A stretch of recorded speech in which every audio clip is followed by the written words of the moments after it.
In the quaint Midwestern town where I, Elena Martinez, lived, life had a rhythm as predictable as the ticking of an old clock.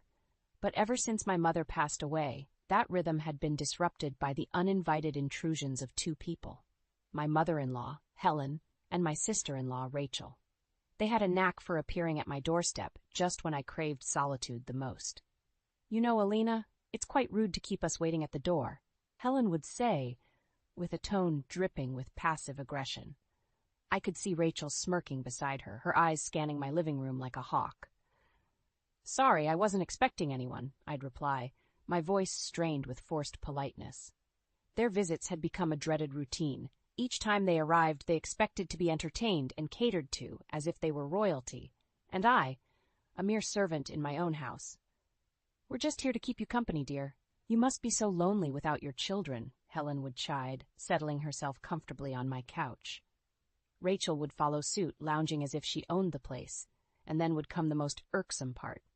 "Elena, why don't you order us some steaks? We can't have our visit without a proper meal," Rachel would suggest, her voice sweet yet commanding. "But it's almost 4 p.m., I would protest weakly. Helen would wave her hand dismissively. "Nonsense, dear. It's never too late for a good meal. And make sure it's from that expensive place downtown. We deserve a treat, don't we, Rachel?" As I begrudgingly placed the order, watching the numbers on the bill climb, I felt a mix of anger and helplessness. These steak dinners were bleeding me dry, yet I couldn't muster the courage to stand up to them. It was a financial strain I could ill afford, but Helen and Rachel seemed oblivious to my plight. What made it worse was my husband Michael's indifference. Whenever I tried to discuss the matter with him, his responses were dismissive at best. "They're family, Elena. It's just a few steaks. Don't make a big deal out of it," Michael would say, avoiding my gaze. "But it's every day, Michael. And it's not just about the money. They're taking advantage of our hospitality," I would argue, my frustration evident. "Elena, they mean well. You're overreacting," he would conclude, effectively shutting down any further discussion. This pattern continued for 2 long years. 2 years of unannounced visits, expensive meals, and a growing sense of resentment. It felt like I was trapped in a cycle with no escape. But little did I know the real storm was yet to come, a storm that would change everything. The routine continued, each day blending into the next with Helen and Rachel's unrelenting visits. However, one evening as the sun dipped below the horizon, casting long shadows across my living room, Michael came home with a look on his face that spelled trouble. "Elena, we need to talk," he said, his voice unusually stern. Sensing the gravity in his tone, I braced myself. "What is it, Michael?" He took a deep breath and, without any preamble, dropped the bombshell. "My parents and Rachel's family are moving in with us next week. You need to clear out your room." I felt the room spin around me. "What? Michael, this is our home? You can't just decide that without discussing it with me." Michael's expression was cold, unyielding. "It's decided, Elena. They need a place to stay, and it's high time we do our part for the family." "But where am I supposed to go?" My voice cracked, a mix of disbelief and hurt swelling within me. "You figure it out. Maybe you can stay with a friend," he said dismissively. This was my family home, passed down to me from my parents. To be told I had no place in it was more than just an insult. It was a betrayal of the worst kind. I stood there, numb, as Michael continued. "You're always complaining about Helen and Rachel. This way you won't have to deal with them anymore." His words were like daggers, each one cutting deeper than the last.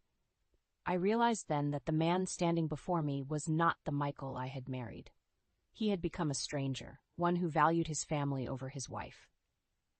As Michael walked away, leaving me standing alone in the dimly lit room, a fire ignited within me. A fire of anger, yes, but more than that, a determination to stand up for myself. "I'll clear out the house," I said, my voice steady despite the turmoil inside me. "But not in the way you expect." Michael paused, turning back with a smirk. "I thought you'd put up more of a fight. But if you're being sensible for once, that's good." He didn't understand. He couldn't see the resolve that had taken hold in me.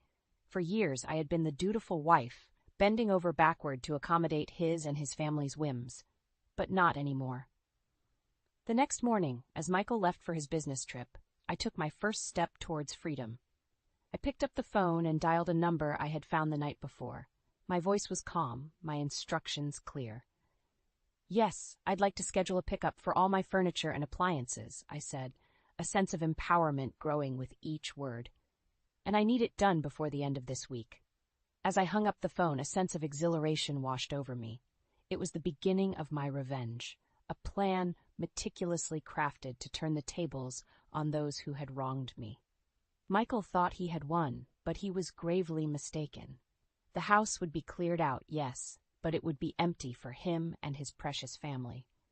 I was taking back control, one step at a time. The next few days were a whirlwind of activity. I coordinated with movers, arranged for the sale of furniture, and secretly packed my personal belongings.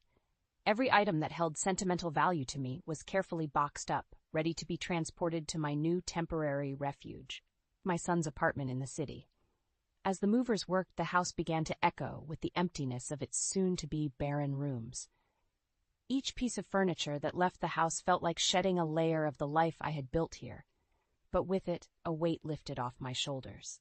The day before Michael's return, the house stood empty, a hollow shell of its former warmth.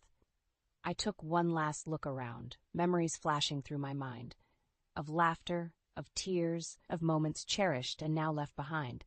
But this was no time for nostalgia. It was time for retribution. I left a note on the barren kitchen counter, its words succinct. "Michael, as per your request, I have cleared out the house. Good luck with your new living arrangements. Elena." With that, I turned my back on the life I had known and headed to the city, a mix of apprehension and excitement for what lay ahead. Upon arriving at my son's apartment, his welcome was warm but tinged with concern.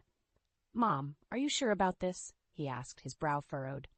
"I've never been more certain," I replied, my resolve unwavering. That evening, as anticipated, my phone rang. It was Michael, his voice a cocktail of confusion and rage.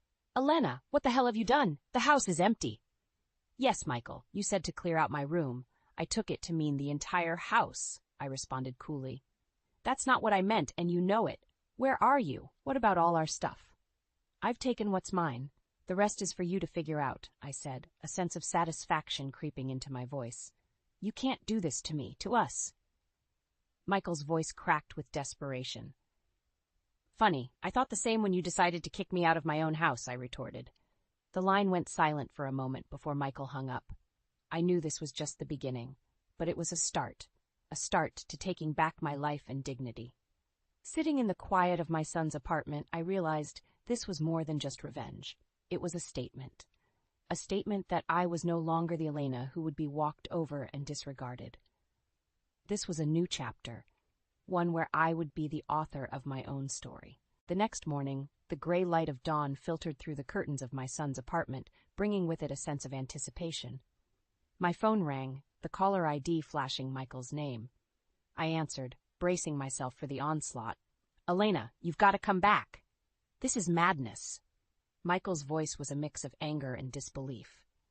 "I'm not coming back, Michael. You made it clear I wasn't wanted," I replied, my voice steady. "You can't just sell all our things and leave. What about us? What about our marriage?" The desperation in his voice was palpable. "Us? Our marriage?" I scoffed. "That ended when you chose your family over me in my own home." There was silence on the other end. I knew I had hit a nerve. It was then that I revealed the full extent of my actions. "Also, Michael, I've started the process of selling the house. As you so eloquently put it, it doesn't matter who it originally belonged to." "You can't do that, Elena. It's my home, too." His voice was rising in panic now. "Not anymore, Michael. And since you're so concerned about family, I'm sure Helen and Rachel can help you find a new place." The line went dead. I knew this wasn't the end of it, but for the first time in years, I felt in control of my destiny. Later that day, Rachel called, her voice dripping with venom. "You backstabbing witch, how could you do this to us? Where are we supposed to go?" "The same place you expected me to go," I replied coldly. "You and Helen were so eager to take over my home. I'm sure you can figure something out." "You'll pay for this, Elena. You think you're so clever, but you're nothing without us," Rachel hissed before hanging up. Their threats and pleas continued over the next few days, but I remained resolute. I had spent too many years being manipulated and undermined. It was time they faced the consequences of their actions. As I started my new job in the city, a sense of liberation enveloped me. I was no longer the doormat Elena, but a woman who stood up for herself. The drama and chaos of my past life felt like a distant memory as I embraced this new chapter. In the end, my revenge wasn't just about emptying a house or selling off property. It was about reclaiming my self-worth and dignity. Michael, Helen, and Rachel had underestimated me for the last time. Now, they were left to deal with the mess they had created, while I finally moved forward, free from their toxic grasp. Weeks turned into months, and my life in the city started to take on a rhythm of its own. The calls from Michael, Helen, and Rachel became less frequent, their voices losing the battle against my newfound resolve. I had started to build a life for myself, one that was free from their manipulation and control. One afternoon, as I sat in my modest but cozy apartment, my lawyer called with news. "Elena, the court has finalized your divorce, and the house, it's legally yours." Michael's claim was denied. A wave of relief washed over me. This was more than just a legal victory. It was vindication. It was proof that I had been right to stand up for myself, to fight back against the injustice that had been thrust upon me. But how? That house is all I have. Michael's incredulous voice echoed through the phone later that day. "You made your choices, Michael. You chose your family over your wife. Now you live with those choices," I said, the finality in my voice mirroring the closure I felt inside. "But Elena, where will I go?" "I have nothing," he pleaded. "That's not my concern anymore, Michael. You should have thought of that before," I replied before hanging up. In the weeks that followed, rumors reached me through friends still living in my hometown. Michael, Helen, and Rachel had been forced to move into a rundown apartment on the outskirts of town. Their once comfortable lives had become a daily struggle, a stark contrast to the luxury they had once taken for granted. I heard about Helen and Rachel's constant bickering, their relationship strained under the weight of their new reality. Michael, it seemed, had taken to gambling, hoping to win back some of their lost fortune, but only sinking deeper into despair. These stories, once a source of pain, now seemed distant, almost foreign. I had moved on, building a life that was mine and mine alone. My job in the city was fulfilling, and my evenings were spent exploring my newfound freedom. One day, as I walked through the bustling city streets, I bumped into Anthony, a friend from my hometown who had also moved to the city. We shared our stories, finding solace in our mutual experiences. "Elena, it's incredible how much you've changed. You're like a completely different person," Anthony said, admiration in his eyes. "I had to change, Anthony. It was the only way to save myself," I replied, a smile playing on my lips. As we talked, I realized that Anthony and I had more in common than our past. We both had been through trials that had shaped us, made us stronger. And in that strength, we found a connection. Life had taken me on a journey I never expected. I had faced my fears, stood up to those who had wronged me, and come out stronger on the other side.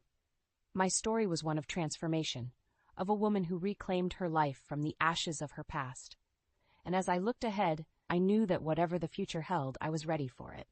With my head held high and my spirit unbroken, I stepped forward into my new life, a life where I was the author of my own destiny.